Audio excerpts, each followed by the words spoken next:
Communication is one tool among many in development. In this program we will meet 6 African women from 5 countries, all working with communication as a tool for development among women. Eunice Matthew from Kenya, Marie-Angélique Savané from Senegal, Fanny Donto Donto from Ghana, Elsie Olusola from Nigeria, Sata Dambele Jire from Mali, and finally Eugenie Au from Senegal. At first, the role of established media and women's role here will be discussed, as well as the possibilities of creating women's own media. Finally, the women tell about the reinterpreted use of traditional African media. En Afrique, en tout cas dans la plupart des pays que couvre notre association, la communication est une affaire d'État. Cela signifie que la plupart du temps, les femmes n'ont pas la possibilité d'avoir leurs propres moyens d'information. Elles travaillent à l'intérieur des médias d'État. Alors, comment est-ce que, quelle image est-ce qu'on donne des femmes à l'intérieur de ces médias d'État? La plupart du temps, l'image des femmes qui est donnée reproduit absolument le statut et le rôle des femmes dans la société. Ça veut dire que c'est une image de femme domestique ou alors une image extrêmement extravertie. Ça veut dire une image de femme qui a réussi, comme je disais tout à l'heure, de manière un petit peu occidentale. Et en même temps, le métier de communication, le métier de journalisme est considéré comme un métier du dehors, donc un métier d'homme. Ce qui signifie que la plupart des journalistes rencontrent énormément de difficultés pour s'imposer dans leur métier. La plupart du temps, elles sont confinées dans tout ce qui est du domaine des femmes. Elles n'ont pas la possibilité vraiment de s'épanouir dans d'autres domaines d'activité, de couvrir par exemple des événements politiques ou des événements économiques, etc. Mais en plus, dans toutes les activités qui veulent promouvoir une nouvelle image des femmes, il est évident qu'il faudra dire pourquoi les femmes sont dans telle situation.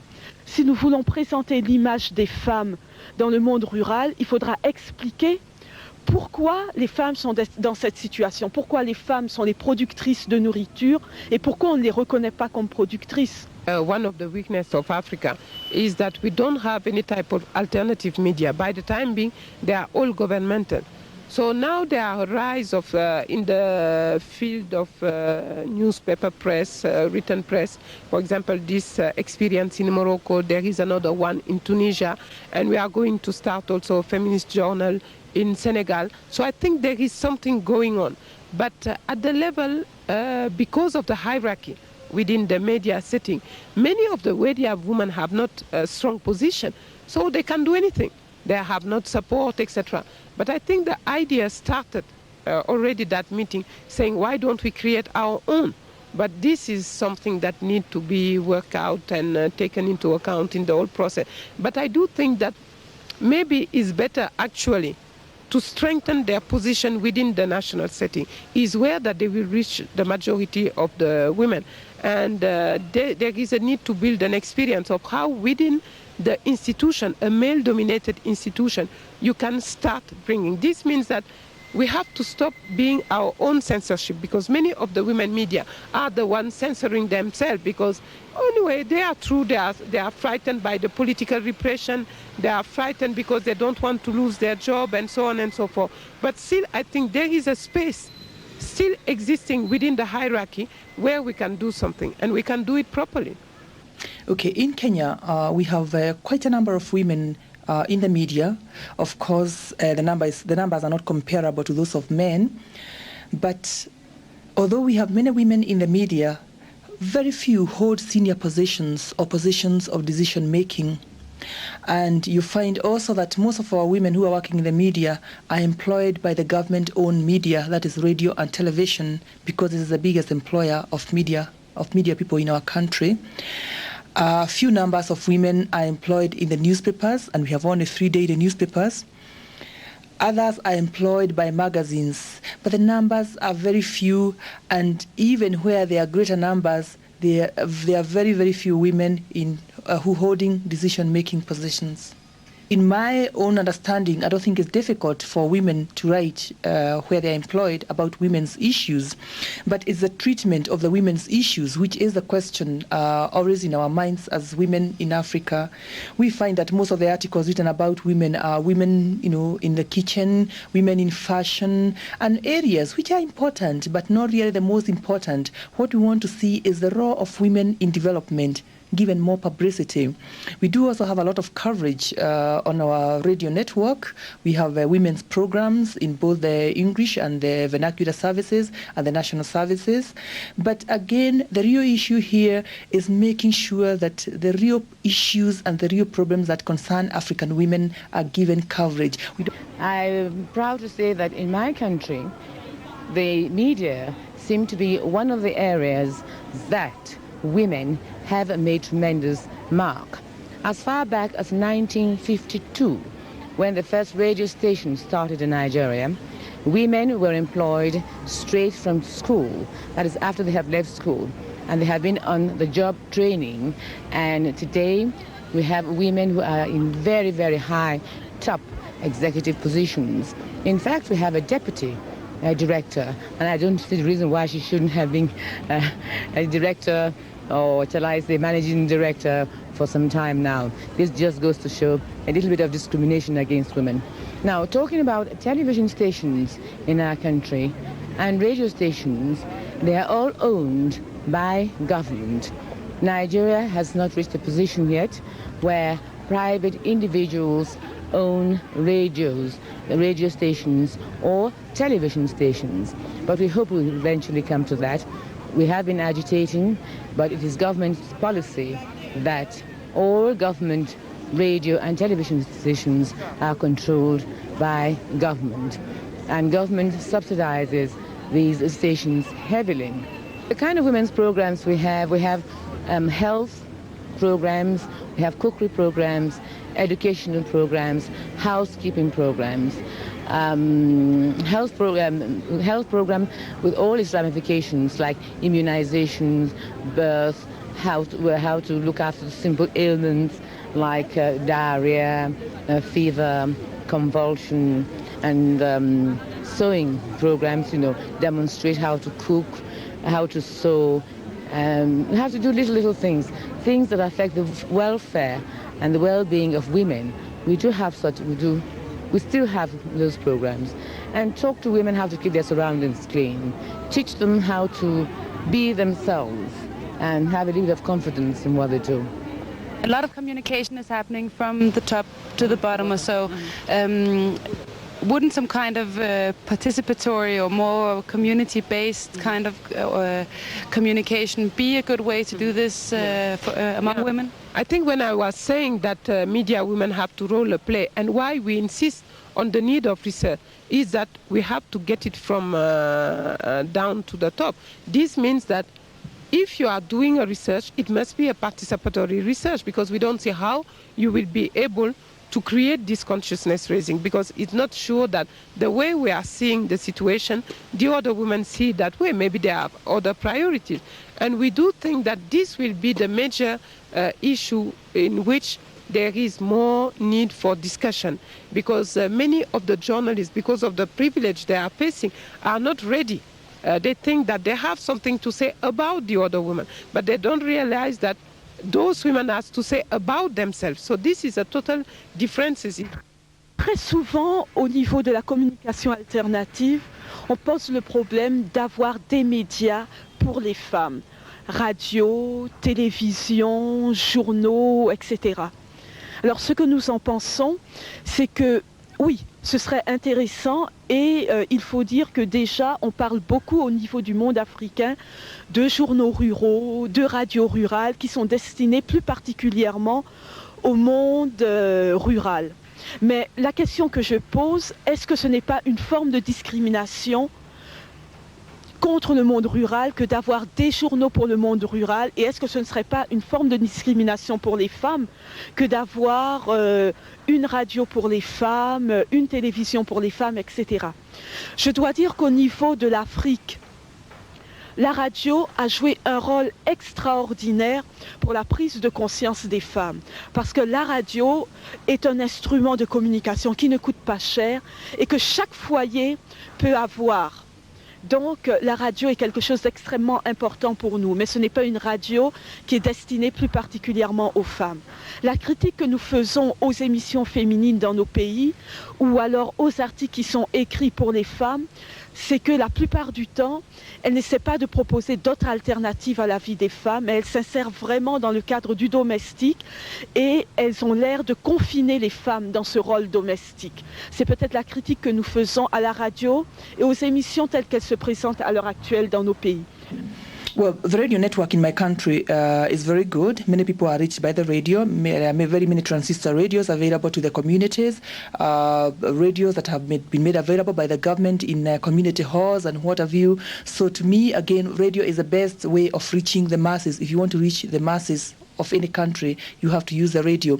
But if you want, if you're talking about newspapers, again, not very many of our rural women are able to read newspapers, and these are medias which reach very few, a very small section of the community. We're trying to develop what they call community development. Not many people can afford to buy television sets in Nigeria. So at times you find that 50 people crowd over one particular set watching their favorite programs, invariably local programs. But the radio happens to be the effective means of even reaching the rural woman, because everybody carries radio, practically everybody owns a radio, and it's become so fashionable that you see many Nigerians walking around the streets with radio. Even in a very remote area where we don't have electricity, I must say, radio is available. So it is through radio that we actually get to the grassroots and to the masses. I think it's very important for women to look for alternative media everywhere in the world, because I believe that the already established media cannot cater for all the women's needs. And if women are to develop, if women are to put their issues across to the rest of the world, they have to strive and develop alternative media. I think we still have a long way to go. Other means of communication besides radio, television and the print happen to be community gathering, where a community or social worker goes to the community and gathers the women and talks to them about various things. That is a means of communication as well. Well, we have a lot of alternative media that you can develop. For example, folk media, storytelling. These are, really African. It is a traditional way of Africans communicating. Traditional folk media, that kind of thing. Establishing media networks, establishing newsletters, women's magazines. All that to me is alternative media, which is within our reach and which you can be able to develop. We may not be talking about the very advanced electronic kind of media, but we are talking about cheap media that we can develop and that can be within the reach of many of our women. But I would say that the main achievement that we have had so far is the starting of a newsletter called African Women Link. This newsletter uses most of the features that come out of our service, and this newsletter is distributed free of charge to women in Africa who are concerned with development issues, women working with grassroots organizations, and women non-governmental organizations. In Ghana, I'm an executive director for a community development project that involves both men and women at the village level to make their own development decisions. Apple uses low-cost media as a tool for its communication work. The major part of it is using drama, phonographs. We occasionally use films and video and pictures. We run workshops at Vantage Point on specific subjects. Drama draws a large crowd, and it's a traditional way of communicating.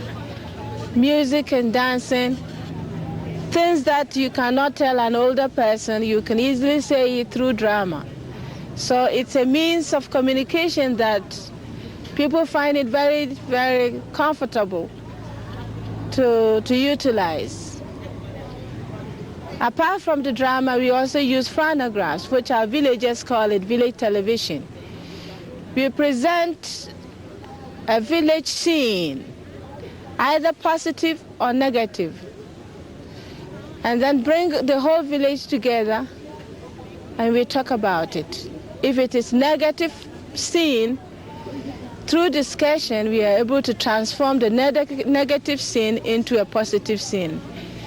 And by so doing, we are able to identify resources that are within, materials that will be needed in order to get that project started and implemented. We also use games, especially during our leadership training programs, to help people solve their problems through discussions at a workshop setting. We also use slides production, using the people themselves. It's a moral booster. The people see themselves doing things, bringing results, talking about their own life, reducing their dependency on government. And by and large, instead of people all running to the cities looking for a job, at least through our project, we are trying to bring life into the village level, at the village level, for people to settle down and help the older people to keep life moving. So we work on literacy classes with women. Since women have a lot to do in the day, we don't have enough time to attend the classes. So you can't do anything, any training with them. And then the government of Mali has implemented a project called Use of Video to develop programs for women. And this project is funded by UNFPA and executed by UNESCO. What we do with this material is to go to the village, talk with women, and they talk about their problems, and then we film the talking, and then we put on the tape, and they see through the video the realities, what they have said, and then we ask them how can they solve their problems without and some help from other parts of the world. And then we play back the tape and so on. Using the video now, with 45 villages, we have done such a work that women through the video know from one village to another village without seeing the people from this village.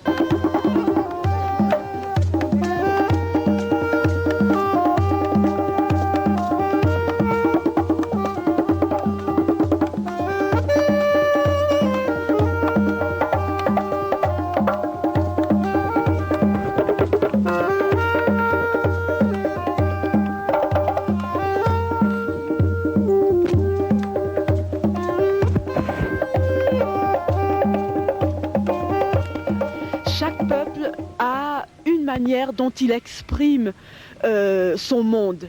Et peut-être ce serait intéressant d'essayer de retrouver ces moyens de communication, mais en leur donnant un contenu nouveau. Parce que les femmes chantent, les femmes aiment dire des proverbes. En Afrique, la plupart du temps, ce sont les femmes qui transmettent la tradition. Donc, comment arriver, en donnant un contenu nouveau à ces moyens de communication, à faire passer des messages nouveaux où la femme puisse s'engager dans le développement, où on puisse donner des outils de progrès aux femmes. Alors voilà ce que nous voulons essayer de faire. Je crois que ce ne sera pas une tâche facile parce qu'il faut réinventer la communication.